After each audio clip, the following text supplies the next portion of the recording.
So to fix this problem, head straight to your phone menu and try to search for Google Play Store.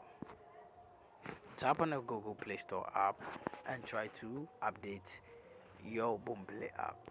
So when you search for your Boomplay app, then you tap on update as you can see over here.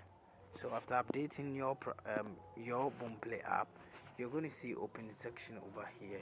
After updating it, don't tap on it to open it, but rather go to your phone and try to search for this Boomplay app. So when you find your Boomplay app, just use your finger to tap on it for some while, then you tap on the app info. After doing all this, what you have to do is to tap on the permissions and make sure every permission is allowed, which is very necessary.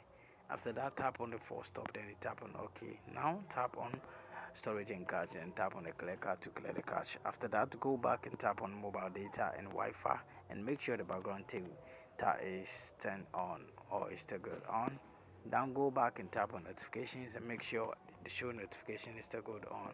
So after doing all this, what you have to do is to tap on the power button for some while to get your phone or device to restart. So tap on the restart or reboot, then after that you tap on OK to accept it to restart or reboot its own self. So this is where your phone is going to get off and turn on automatically. After doing this, the problem is going to be fixed. Thank you very much for watching this video. See you in my next video.